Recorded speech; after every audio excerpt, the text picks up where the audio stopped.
going back over a century today to look at My Last Duchess. This is a fantastic example of dramatic monologue, a really important form of poetry that it's very important that you look into. Now, I've put lots of information on Google Classroom about dramatic monologue, specifically Victorian dramatic monologue, and it's really important that you go back and have a look at that in your own time. Too much for us to look at just on this annotation video.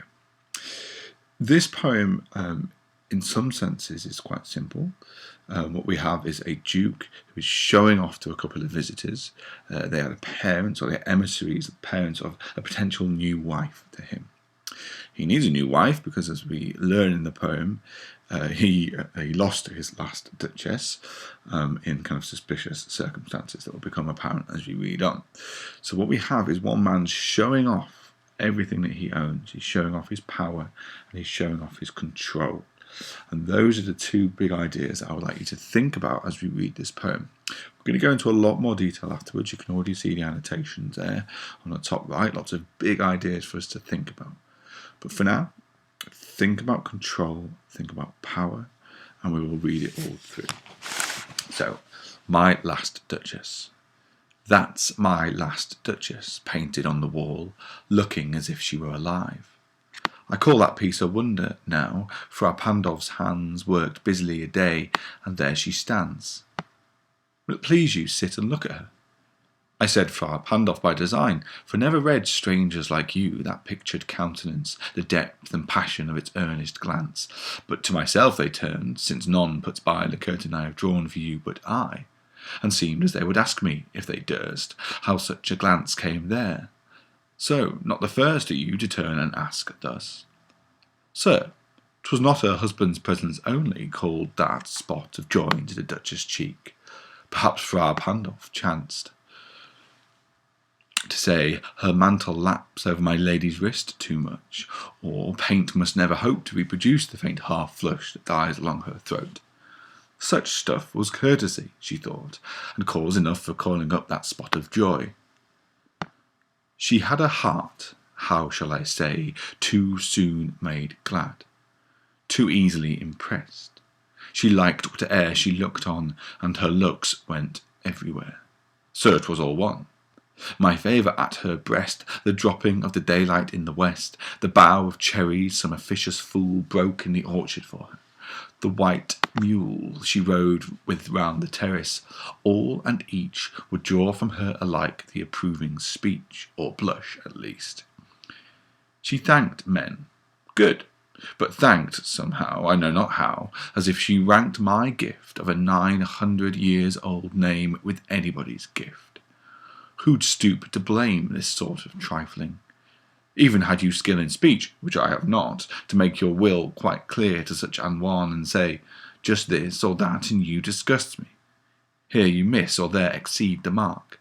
And if she let herself be lessoned so, nor plainly set her wit to yours forsooth and made excuse, e'en then would be some stooping, and I choose never to stoop.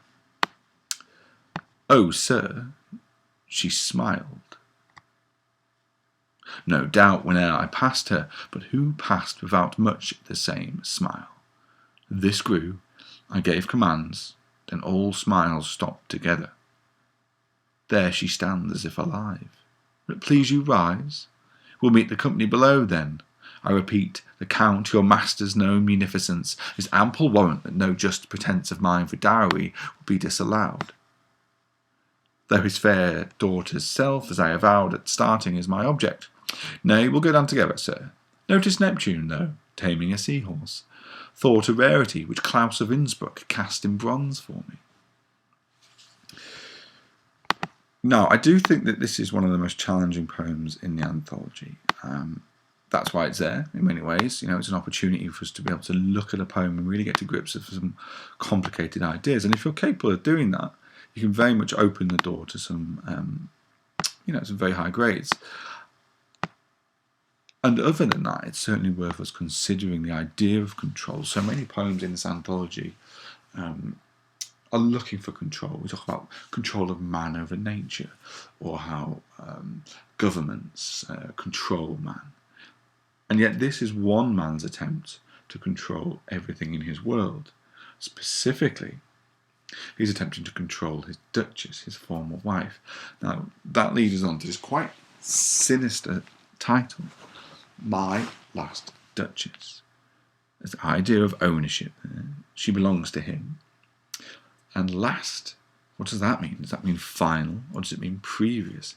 Either way, it's quite sinister, I think. So you'll see the notes on the top right. I've talked about an egocentric worldview. Egocentric means yourself in the middle. Yourself is in the middle. You think the whole world revolves around you. And this guy, the Duke, absolutely does. We've talked about maniacal love, this sense of love sending you crazy. Again, there's a degree of mania in this. And we have to think also about how the speaker in this poem reveals details of his mental state. He's obsessed by her. He's obsessed by the power he took from her.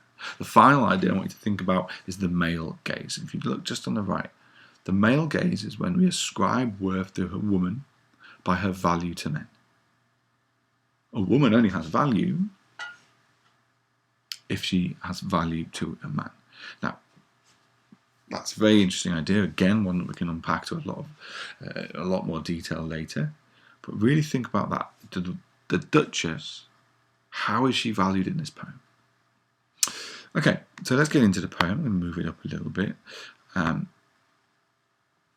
That's my last Duchess, painted on the wall, looking as if she were alive.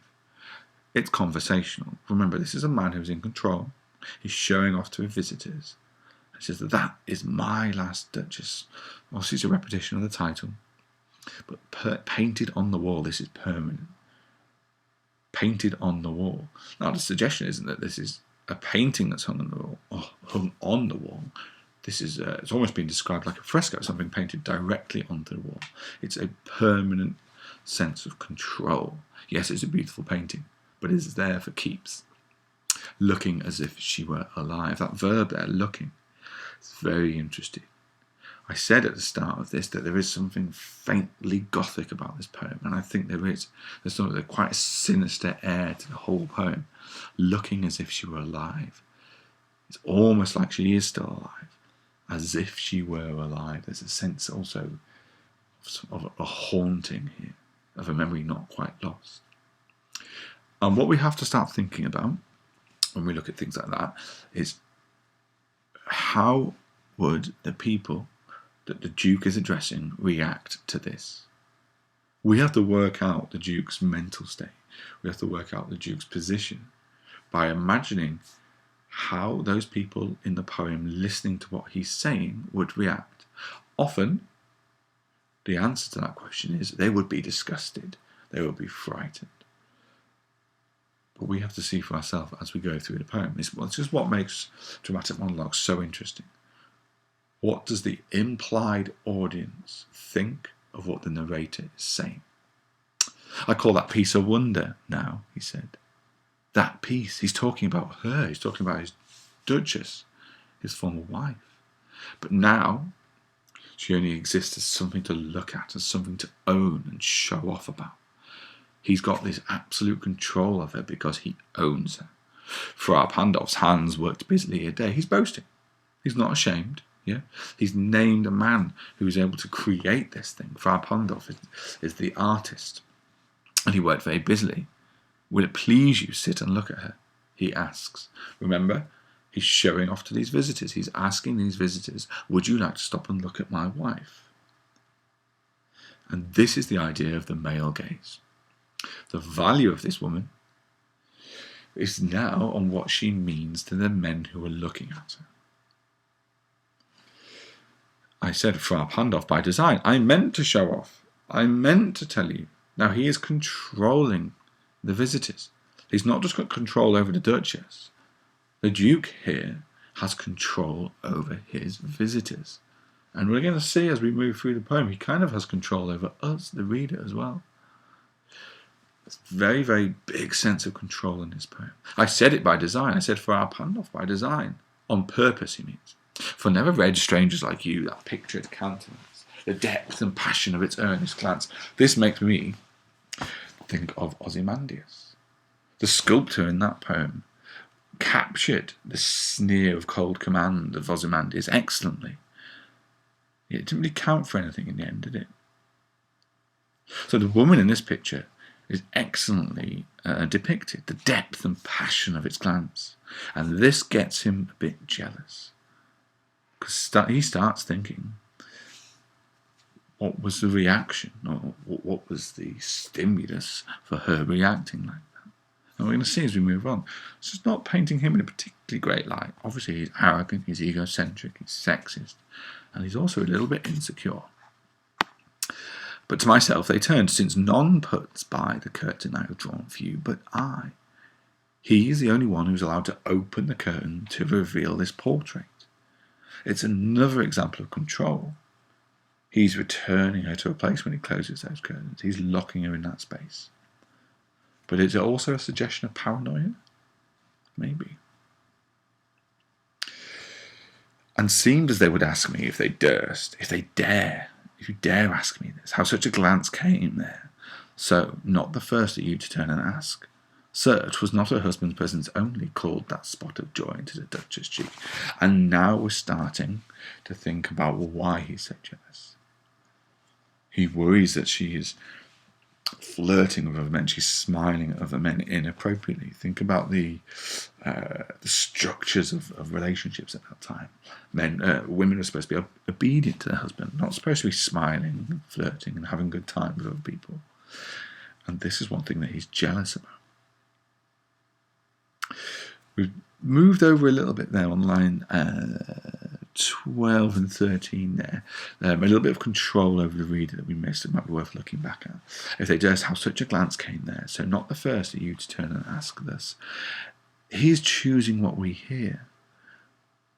We have not heard these visitors actually ask why her face looked like that. Yet the Duke is passing that on to us. So he is controlling us. The speaker of this poem is controlling what we hear as well. So we go back to the idea of him being jealous. There's a sense, I think, again, a bit like Ozymandias, where he's trying to exert his power, and that only makes him look more impotent. So the control the Duke is trying to have over the Duchess and her image makes him look more impotent. He can't talk about anything other than her beauty and how it reflects his power. And within that, he is profoundly jealous. He is definitely worried that someone will take her from him, even in this state. That's why she's behind a curtain. So we talk about the spot of joy into the Duchess's cheek. Perhaps for a hand-off chance to say her mantle laps over my lady's wrist too much, or paint must never hope to reproduce the faint half-flush that dies along her throat. There's two things going on here. The Duke is imagining this. This is his sense of paranoia. Perhaps this is what the painter said to the Duchess to make her blush in that way. But it's also quite a coquettish description, quite flirtatious. We just see these little details of the Duchess, the throat, a little flush in her cheeks. The idea is, again, we're kind of being controlled by the Duke. Slightly titillates the reader with these little glimpses of her. And that is what the Duke wants. He wants us to be impressed by her appearance. He wants us to think that she's attractive. And she, like the art and the other things that are about to be described in this poem, are beautiful objects that he has absolute control over. Such stuff was courtesy, she thought, and cause enough for calling up that spot of joy. She had a heart, how shall I say? This is a reminder, this little parenthetical statement here. He is in control of this poem. Yes, it's a reminder that it's a dramatic monologue. He's in speech to these people. But he has the control and the power to be able to pause what he's saying and have an elaborate moment to think, how shall I say? He's in control, he's thoughtful, he's self-indulgent. But what he's talking about is her heart, too soon made glad, too easily impressed. Now, there's two things. Yes, what does that say about him? She's too easily impressed, as he kind of criticise himself there. But also it shows his jealousy. He's worried that she will be attracted by other people, have her head turned by other people. My favour at her breast. She looked on, and her looks went everywhere. See what I mean? So the favour he gives her is just the same as the looks that come from everyone else. He sounds quite scorned here, I've written. Petty. But we've also got this degree of confidence. He knows he's absolutely in charge. But nonetheless, everything he gives her, 'twas all one. The flirtatious looks from other men, she values at the same level as all the great things he has given her. And this is an idea which comes back later in the poem. But for now, the dropping of the daylight in the west, the bough of cherries some officious fool broke in the orchard for her. So we've got these pretty colourful, it's quite natural imagery. And we're supposed to we're supposed to link this to the Duchess. We're supposed to link kind of the vitality that she has in her cheeks, the blush in her cheeks, to the cherries. There's a degree of passion and growth and innocence there. We talk about the white mule in line 28. Again, white symbolises virtue and purity. And is she here? Is she being described as the paragon of wifely virtue? Perhaps. And as we move on to the next page, these ideas continue. So she rode around the terrace, and again, it represents her freedom, and he absolutely resents that. There is a freedom in that she can ride around the terrace. But the terrace is not out in the open. She doesn't have absolute freedom. He controls her movement, and yet he resents the small amount of freedom that she is allowed. So he tries to control her, but perhaps we could say he fails. All and each, as in everybody, and everything given to her, would draw from her alike the approving speech, or blush at least. Now, after we find out what happens to her in this poem, you might ask, why did she deserve that? Of course, the answer is she didn't deserve that. But the Duke here is trying to define why she did. Because every kind of compliment, every kind of look from someone else would draw a blush from her. Almost like she approved of it. Almost like she had intentions which were entirely unvirtuous. Now, what he's trying to do here, the Duke, is he's trying to contrast her to what the virtues of a good wife were. And that is fidelity and honesty, respect for your husband. And he's trying to show his two visitors that she does not have that. She thanked men, good. She's supposed to thank men, good. But thanked somehow, I know not how. So again, we've got quite a very clear sense of what she has done wrong here. As if she ranked my gift of a 900 years old name with anybody's gift. Now, this is what's angering him. He thinks he deserves more respect. This idea of a 900 years old name, this is his heritage, his lineage. His name is ancient, and she should be grateful just to have it in his view. He is hurt that perhaps she doesn't recognise his status. Whether that is true or not, we can't verify. We can't say whether she respected that status because she does not have a voice in this poem. Remember, she's just an image in this egocentric view. She's just an image, an object to own. My last Duchess. But to him, she does not value this name. Who'd stoop to blame this sort of trifling? Even had you skill in speech, which I have not. Again, we've got this false humility. Again, he's showing us that he is in control of the dialogue. The speaker is in absolute control, which I have not, to make your will quite clear to such an one and say just this or that, and you disgust me, here you miss or there exceed the mark. What he's talking about here is he believes he has the right and the power to alter her behaviour. A dutiful wife, for the Duke, is one that will change if their husband wants him to. But to him, he wouldn't lower himself to telling a wife that she's wrong. This is the point. If she let herself be lessoned so. Just look at the word choice there. If she let herself be lessoned so. If she would let herself be taught by him, improved by him. kind of it's so clawingly sexist. It makes your skin crawl. It's a horribly unpleasant view that you're a woman who's actually moulded, and that we have to assume. Well, we begin to infer what the implied audience response would be. Now, our response in the 21st century is one of disgust. But would that be shared in the 19th century or earlier? That's a question that we can't answer. But it's a question which is important to this poem. Again, we've got this idea of an adversarial relationship. It's a contest. And if she let herself be lessened or plainly set her wits to yours, it's a contest. She wants to act in one way. He wants her to act in another way. A made excuse e'en then would be some stooping, and I choose never to stoop. Look at the arrogance. Look at the position he views himself as being in. If he were to fix her, which she needs fixing, according to him, that would involve stooping. Stooping is bending over, lowering yourself.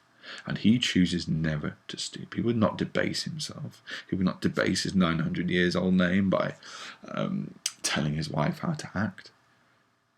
Again, there's this profound arrogance, this absolute desire to control and to be in a position of power.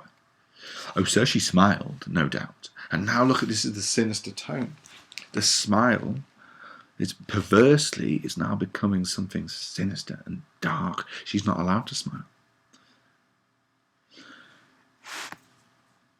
We have missed over there a line which is important. If we look at I choose never to stoop, the idea is that he is giving himself an agency that he denies her. He's giving himself an agency that he denies her. Agency is the right to choose, to run your own life, to be in control of your own life. And he chooses. She can't choose anything. Important point that we missed over. And then, we started to look at smiled. And smiled becomes sinister. When I passed her, she smiled. But who passed without the same smile? So this is it. He's getting paranoid. Is she smiling at everybody? Is she flirting with everybody? This grew. Look now at the change in the rhythm of this poem. We've got all these semicolons that really shorten the phrasing, shorten the clauses, and it gives it a much firmer rhythm. It doesn't flow like it has in the past. This grew. I gave commands, then all smiles stopped together. The caesura there is very, very important because it makes that previous clause very sinister and very ominous. This grew. I gave commands, then all smiles stopped together. Is the implication that he's killed her? Or he's had her killed? I gave commands. What a very, very simple clause, simple phrase. I gave commands. It's reflective of his power. It's reflective of his ability to act as he wishes, even if that means having his wife killed. There she stands as if alive, almost confirming what we feared in line 46, as if alive. Again, it's this idea of her haunting. Maybe her spirit remains. Will it please you rise? And that is a question directed to the visitors that he's been showing around his house. Will it please you rise? So again, we get this sense that he moves so quickly from this, from admitting that he's had his wife killed, possibly, to the question, will it please you rise? Just continuing the conversation, continuing with the tour. We'll meet the company below then. I repeat, account your masters, no munificence. Munificence there means generosity. It's ample one, no just pretense of mine for dowry will be disallowed. So he's going back to talking about the possibility of marrying the count's daughter. Dowry is the money that is given to a husband upon marriage, and he's saying, he values himself. He's saying, I know that your master is going to give plenty of money in the dowry. So how quick he's moved from admitting that he's had his wife killed, possibly, to talking about the money he will receive from marrying the count's daughter. It's sinister, it's creepy, and it's all about control and power. Though his fair daughter's self, as I avowed at starting, is my object. Now look, this is interesting. We have a wonderful structure to this poem. We begin with something that is his object, something that he owns, a painting, his last Duchess. And an object here, he means target. He aims to marry the Count's daughter, but also it's a thing that he will own, my object. We've got a double meaning there. And he's expecting, even having admitted to these people all these things, how creepy he is, how violent he is, how controlling he is, he's still expecting that they will go back to the Count and say, yes, the Duke is ideal to marry your daughter. Nay, we'll go down together, sir. So we've got a conversation, still very positive tone. He's in charge of the tone. He's in charge of the conversation and the tour. We'll go down together, sir. Notice Neptune. So they're just walking past a statue. They're walking past a statue. And he says, oh, look, notice Neptune, though, taming a seahorse. I think this is another example of control. The image here of Neptune, the god, absolutely controlling a seahorse, taming a seahorse. It's just like he wants to do to all of his possessions, including his wives. And he's saying this is another boast. It ends with another boast. The statue is a rarity, which Klaus of Innsbruck cast in bronze for me. It's been specially made by Klaus of Innsbruck. Cast in bronze. It's a bronze statue. And he's made it for me. It's just more stuff. This is a poem about stuff and things that you can own. And one of those, tragically and awfully, one of the things that you can own is women. Okay. In this poem, we've seen great examples. Not great. We've seen examples of control. We've seen examples of someone attempting to force their power on somebody else. I think there are a lot of poems to which we can compare. What I would encourage you to do is look online, look at Google Classrooms for all the stuff I've added about dramatic monologues. Start thinking about what other poems you compare it to, and I think you'll find this a very useful, very detailed, very complex poem to get your teeth into.